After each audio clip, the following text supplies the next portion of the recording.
Përshëndetje, mirë se vini, flasim hapur në Durrës Line. Vazhdojmë me maratonën e prezantimit të kandidatëve për deputet për qarkun e Durrësit për zgjedhjen 11 majit 2025. Kemi të ftuar sot në flasim hapur zotin Shoqëri Myrtullari. Faleminderit që jeni në flasim hapur. Faleminderit për ftesën, Bletin, kënaqësi të jem pjesë e këtij programi. Ta nisim pak ndryshe? Patjetër, me kënaqësi. Shoqëri, jeni 29 vjeç. 29 vjeç. Shoqëri, një emër që përket një brezi për hir të vërtetës, të së kaluarës. Nuk kemi më me këtë emër ditët e sotme. Përse është emri i një familjarit tuaj? Emri Shoqëri është emri i gjyshit tim. Po. Ka qenë një zgjedhje e nënës time, e cila nuk e ka njohur vjerën e vet. Po ashtu kish pasur një ëndër që duhet, domethënë kisha pa një ëndër që duhet vendoste emrin e vjerit dhe pavarësisht se nuk e kishte njohur, vendosi që më quante Shoqëri. Kjo është gjë e bukur. Prandaj jemi flasim për gjëra njerëzore së pari. Pavarësisht se ky është një episod që i përkushtohet zgjedhjes 11 majit, por qëllimi është për nxjerrë më të mirën te kandidatët. Dhe këta janë gjëra njerëzore, të cilat janë më të prekshme. Pra qytetarët na njohin ashtu siç ne jemi në realitet dhe atë që në këtë lloj mënyre dhe do t'i shërbejmë. Po, dhe t'i shërbejmë me qytetari dhe me njerëzim qytetarëve tanë. Shoqëri. Përse një djalë i ri si ju hyn në politikë? Thoni diçka për veten së pari dhe pastaj pse në këtë moshë ky angazhim kaq i thellë për kandiduar për deputet për Partinë Demokratike? Kjo ka ardhur shumë natyrshëm, duke qenë unë jam rritur në Durrës. Kam lindur në Korçë, por jam arsimuar, kam punuar, kam studiuar këtu.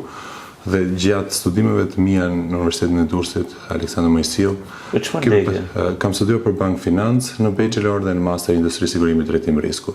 Gjatë studimeve të mia në bachelor kam qenë student pak aktiv me ngjarjet edhe që ndodhin në qytet rreth për qark. Kemi qenë një grup i mirë studentësh që ishim të interesuar për atë çka ndodhte në qytet. Dhe në atë kohë kur unë isha student, nisi të filloi të ndërtohet projekti Veliera, dhe ne u bashkuam reagimit kundër ndërtimit në atë zonë, në atë pjesë ku ndërtua për shkak të gjetjeve arkeologjike. Ishim kundër betonizimit të trashëgimisë tonë kulturore dhe u bashkova në atë kohë studentët duke protestuar. Aty pastaj kuptova që nuk do të isha thjesht një spektator, një person që e pëlqente politikën nga jashtë, i pëlqen, donte ta mbronte vendin, do të mbronte atë çka i përkiste dhe aty vendosa pasaj që të hyjë në politikë. Dhe të ngriteshe në skenë. Edhe kjo erdhi shumë natyrshëm. Në fillim thjesht isha një vullnetar, një aktivist, një antar partie që t'i shërbeja në fushatat zgjedhore, dhe kjo kur kthehemi mbrapa në kohë është 8 vjet më përpara. Para 8 vitesh as nuk e kisha menduar kurrë që mund të isha një kandidat për deputet. Në atë kohë kisha të tjera ëndra. Kisha ëndrën e të luajturit futboll profesionist. E ke praktikuar? Po, kam luajtur për një periudhë shumë gjatë futboll që në moshë të vogël 10 vjeç, kam qenë pjesë e grup moshave të ekipit të Teutës. Më pas kam luajtur një vit futboll me Besën e Kavajës, në Gramsh, dhe rreth 2 vite edhe në Gjermani, me ekipet e Ligës 5 në kategoritë ulta. Në Gjermani, ke luajtur në Gjermani? Po, kam luajtur disa vite futboll aty, pastaj edhe kam punuar në McDonald's, kam qenë... Ke punuar në McDonald's? Po, kam nisur thjesht si një punëtor i thjesht, edhe aty kam pasur disa ngritje. Trajnova për të qenë drejtues turni dhe pastaj ndihmës menaxher restoranti, përpara pastaj se sa të kthehesha në Shqipëri përsëri. Dhe pse u ktheva në Shqipëri? Në Shqipëri unë u ktheva fillimisht sepse dëshiroja që të vazhdoja studimet përsëri në Gjermani, përshikoja ato mundësitë, por kur u ktheva këtu, familja, aktivitetet, ndodhi ngjarje tragjike të Ermetit, më pas pandemia, dhe aty vendosa përfundimisht që duhet jem në Shqipëri. Duhet të theksoj një gjë shumë të veçantë. Gjatë kohës së Ermeti dhe të gjithë po kërkonin që të largoheshin nga qyteti, ne një grup shokësh hoqëm këto xhaketat e politikës e Forumit Rinor dhe u bashkuam kryqit kuq për të shërbyer si vullnetar aty. Aty ndoshta ishte një nga gjërat që na mbajti shumë lidhur me qytetin. Në paktën unë flas për veten time, po e shoh edhe tek një pjesë e mirë e të rinjve që bënin pjesë të këtë grup, që janë edhe jetojnë sot e kësaj dite në Shqipëri, edhe pse mund të kenë pasur mundësinë të largoheshin dhe të jetonin në çdo vend tjetër të Europës, për shkak të formimit dhe përgatitjeve të tyre që ata kanë. Dhe më pas erdhën njëra pas tjetrës fushatat elektorale dhe tani kam një lidhje shpirtërore me qytetin, me politikën, me të gjithë ambientin që më rrethon. Po pse djathas? Zakonisht, e di pse ta bëj pyetjen shoqëri, sepse i madhi Winston Churchill ka thënë diçka që për mua shumë e gjetur. Në qoftë se nuk je i majt deri në moshën 40 vjeçare, do thotë nuk ke zemër. Në qoftë se nuk je i djath pas moshës 40 vjeçare, do thotë nuk ke tru. Okay? Që do thotë zakonisht rinia shkon majtës, revolucionare etj. Pse ju djathas? Unë jam shumë i apasionuar mas historisë Shqipërisë. Po. Nuk mund të quaj veten që njohës shumë të mirë, po relativisht një njohës i mirë i historisë Shqipërisë dhe politikës të Shqipërisë.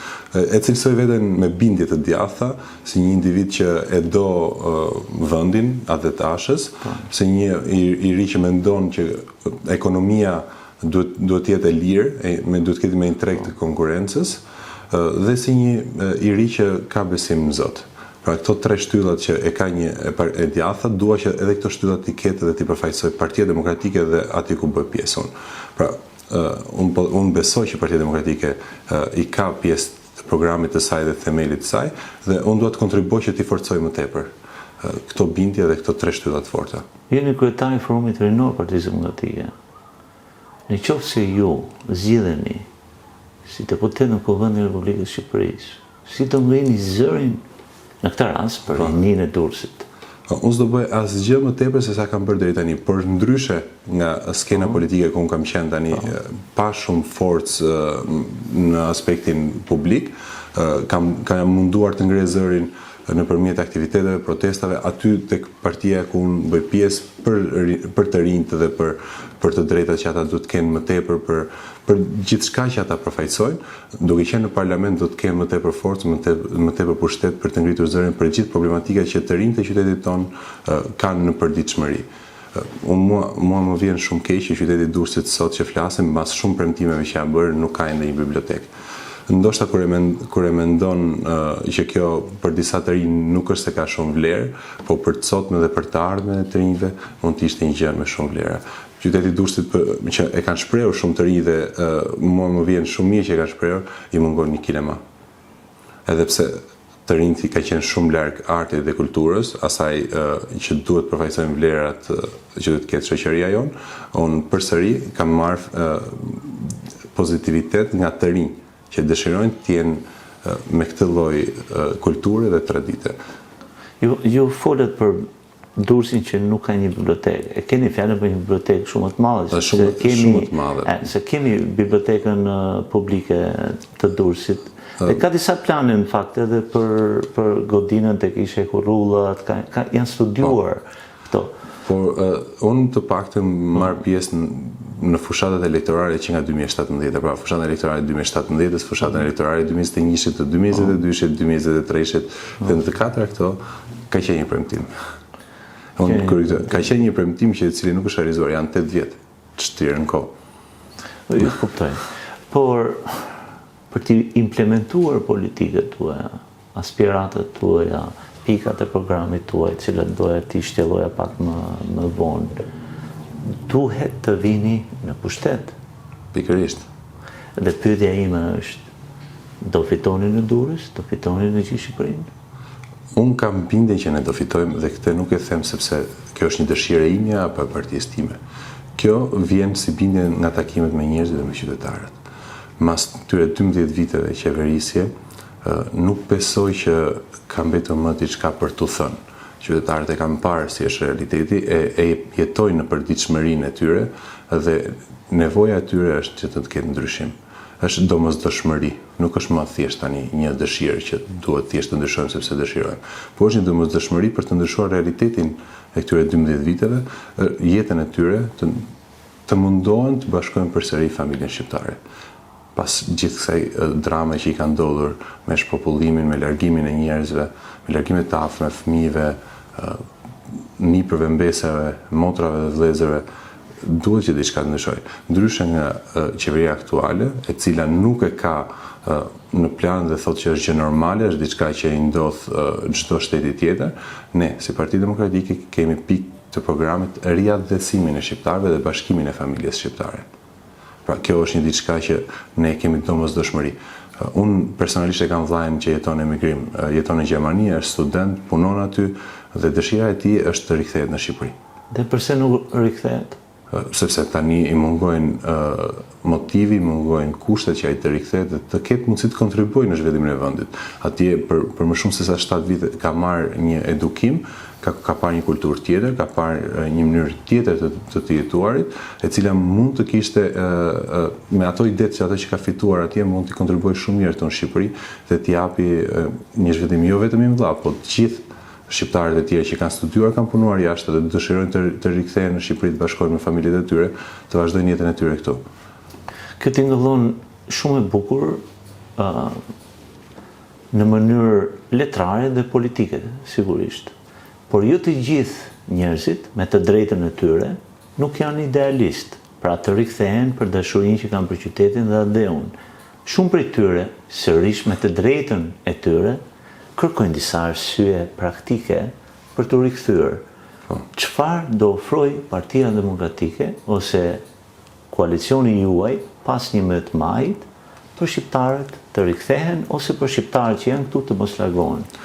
Pikërisht, domethënë, programi i Partisë Demokratike që e cilësova dhe më sipër ka ardhur si nevojë qytetare. Që do të garantoj, do t'i rendis, po më lejoj që ta bëj domethënë, që të garantoj mirëqenie ekonomike dhe të forcoj familjen shqiptare. Këto janë dy pikat kyçe, domethënë themeli i gjithë programit. Që të arrijmë mirëqenie ekonomike duhet kemi disa reforma ekonomike, duke nisur që nga pagat, nga pensionet, nga sistemi fiskal, nga tatimi i të ardhurave, pasaj duke arritur me mbështetjen për familjet, pra që të rinjt të kenë mundësi të krijojnë familjet e tyre dhe për çdo të ri duhet të ketë një çafi. Është pak politike e majtë. Është pak e majtë. Tani, ne, siç e theksova në fillim, është gjithçka vjen nga nevoja që kanë qytetarët. Unë po e ngacmoj. Po, është shumë mirë. Pra, kjo është nevojë dhe është domosdoshmëri për të bërë.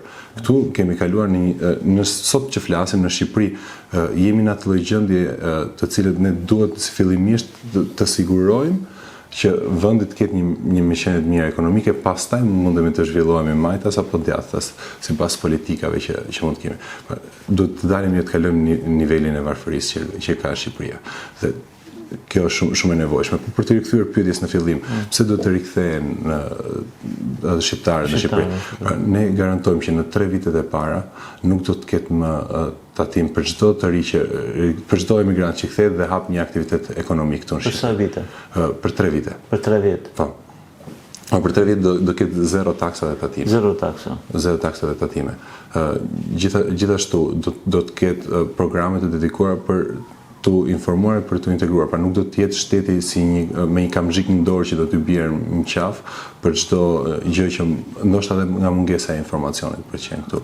Pastaj diçka që lidhet shumë shqiptar, që lidhet përtej programit për rikthim, për riaddhesimin e shqiptarëve, është siguria në vend, është shëndetësia dhe siç e theksova më përpara reforma ekonomike, por gjithashtu që një pikë shumë e rëndësishme është arsimi.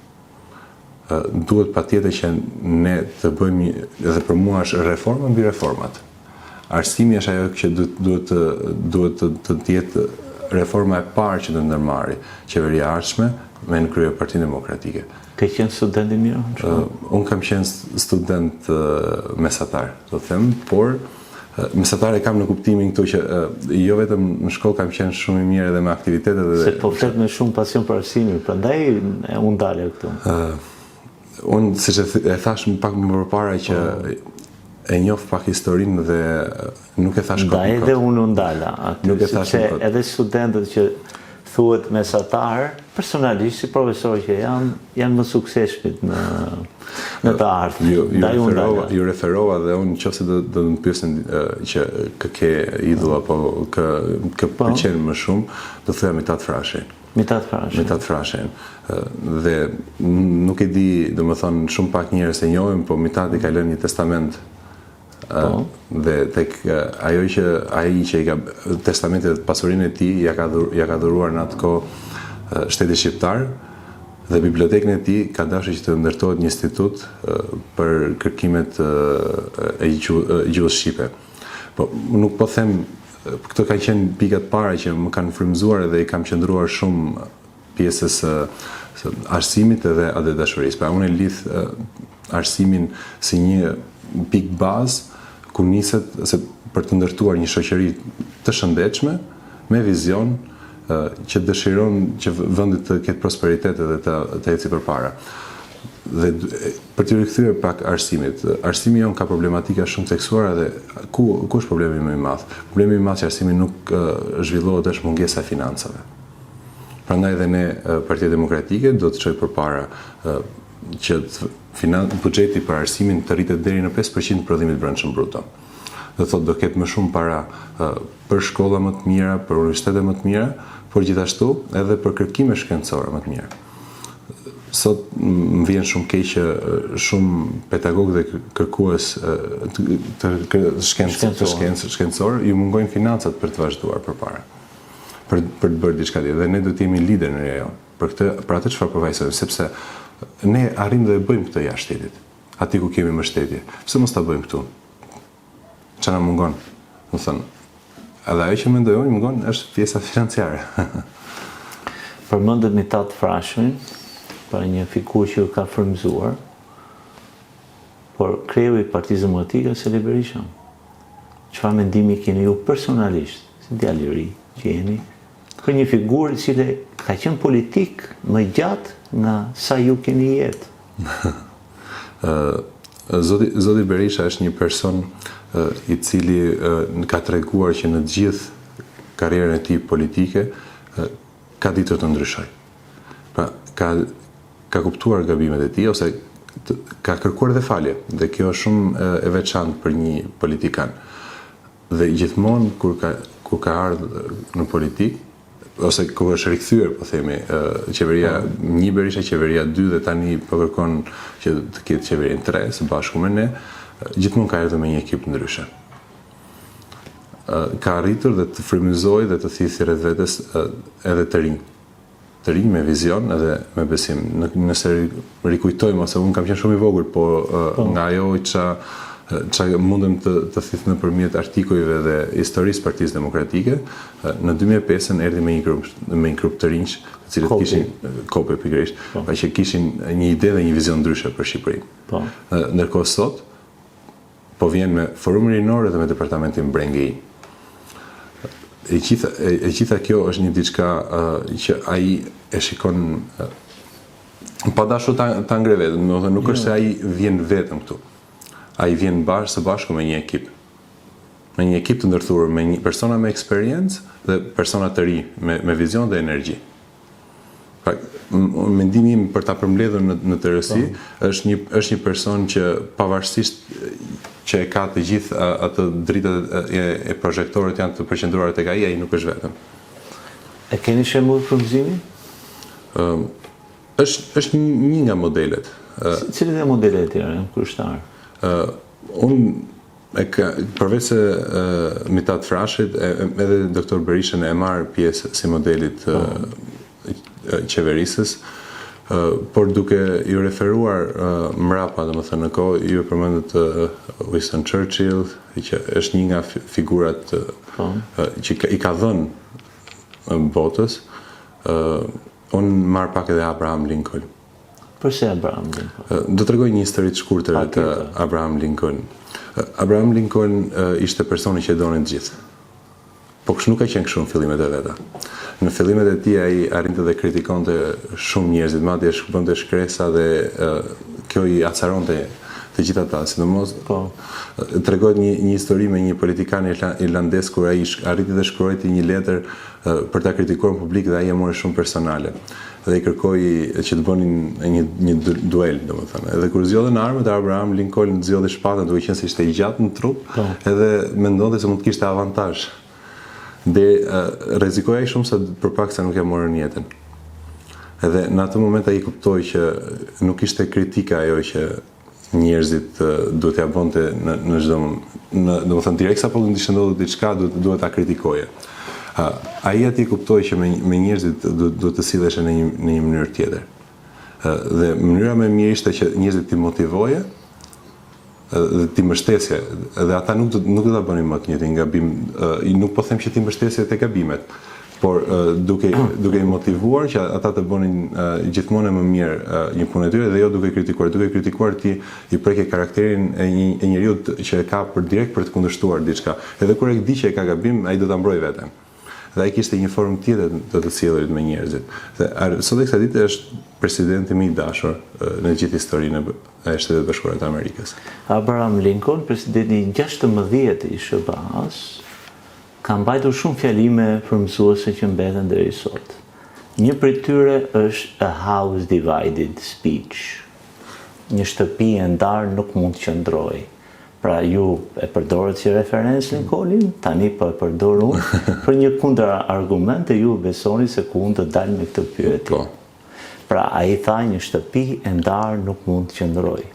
Partia Demokratike hyn në këtë zgjedhje, le të them demokratët në tërësi. Demokratët, po. Në tërësi, për të qenë saktë, hyn në këtë zgjedhje me një shtëpi të ndarë. Sa ju penalizon kjo dhe ju kuptoni ku t'i referon? Pikërisht, unë mendoj që Partia Demokratike dhe demokratët janë më të bashkuar se kur. Por ata që nuk e përqafojnë këtë ideologji dhe partinë tonë, për mua janë individ. Janë individ që nuk e kanë kuptuar pikërisht atë shprehje që ju i referojnë të Abraham. Shtëpia ndarë nuk mund të qëndrojë. Dhe leadershipi i Partisë Demokratike edhe zoti Sali Berisha kanë përshtypjen që duke i referuar edhe kësaj shprehje të Abraham Lincolnit janë munduar, po duke hequr të gjitha egot e veta personale i kanë ftuar të gjithë që të bëhen pjesë e koalicionit të madh Partisë Demokratike. Dhe ai që nuk e ka kuptuar që të gjithë së bashku ne mundemi të arrijmë dhe të fitojmë, më vjen keq, po nuk është as problemi i Partisë Demokratike kjo, as i zotit Berisha. Për të quar pak më tutje, një shtëpi e ndarë nuk mund të qëndrojë, kalojmë tani nga familja demokrate, kalojmë nga familja jonë kombëtare. Dhe ky është një apel, besoj që ja bën të gjithë politikët shqiptare, të gjitha forcave politike. Vendi ynë në një shtëpi e ndarë nuk mund të qëndrojë. Urojmë që një ditë Shqipëria të jetë një shtëpi me kolona të fuqishme mbi të cilët mund ndërtohet e ardhmja e vendit. Ky është një apel personal që shpresoj këtë rast me ju shoqëri që ta pranoj. Unë i bashkohem apelit tuaj. Jam nga ato zërat që bëj pjesë në politikë, që kërkoj të bashkohemi jo thjesht në aspektin jo ndasi politike, në shqiptarizëm. Në shqiptarizëm. Pra nuk dua ta them në aspektin nacionalist, por në aspektin kombëtar, në interesin tonë kombëtar, ne duhet të bashkëpunojmë për ta çuar shtetin përpara. Duhet të sjell një shprehje që ka përdorur tifozët kuqezi shumë këto kohët e fundit, edhe thonë ka qenë një banderole e madhe, mallkuar qoftë kush nuk na do bashk. Po absolutisht, një vend i vogël, liberator, i përvojtur për shekujsh, duhet të jemi shumë më mirë se sa kaq. Në gjithë aspekte. Jemi një kombë shumë e rëndësishëm për Ballkanin, i ndarë në 4 shtete, pra që duke bashkërenduar punën, mund ta çojmë kombën përpara edhe pse jemi kështu të ndarë. Dhe apeli jonë duhet të jetë përtej Shqipërisë. Po ne jemi ata që duhet ta drejtojmë politikën e interesit kombëtar, duke qenë se jemi shteti më. Të kthehemi tek apeli për një më të majën. Ky është momenti që ju mund t'i adresoni qytetarëve të qarkut Durrësit përse duhet të votojnë koalicionin për Shqipërinë madhështore dhe ju nominalisht në zgjedhjet e 11 majit. Bledi, unë dua që të gjithë shqiptarëve t'ju them, përpara se sa të shkoni të votoni, mendoni për fëmijët tuaj, për nipërit që i keni jashtë, mendoni për motrat dhe vëllezërit, mendoni për të gjitha problemet që keni kaluar kur keni shkuar në spital, mendoni për të gjitha peripetësit që keni kaluar kur keni shkuar në zyrat e shtetit, në bashki, në prefektur, në çfarëdo lloj zyre institucioni. Mendoni për pagat, mendoni për pensionet, mendoni për të gjithë problematikat që ju rrethojnë, përpara se sa të shkoni dhe të votoni. Mendoni kush ja ka shkaktuar këto dhe çfarë ofrojnë këta që ja kanë shkaktuar dhe çfarë ofrojnë partia tjetër që është përballë jush. Pra, ajo që unë ju kërkoj qytetarëve, përpara se të votojnë, të mendojnë objektivisht. Ka një parti demokratike dhe koalicioni për Aleanca për Shqipërinë Madhështore që ju jep zgjidhje pothuajse për gjitha problematika që neve na rrethojnë, përballë një partie tjetër prej 12 vitesh në pushtet, e cila për disa nga pikat tona të programit i quan normalitet. Dhe unë i kërkoj që të votojnë me mendje dhe me zemër për Partinë Demokratike numri 1 dhe për mua personalisht që Mërtellari. Zoti Mërtellari, faleminderit që ishte në Flasim Hapur. Për mua ishte një kënaqësi të isha pjesë dhe jam gjithmonë i gatshëm të jem me ju. Po, dhe jemi pritur në episode të tjera. Faleminderit. Faleminderit që na ndoqët, më takofshim në episodin e radhës.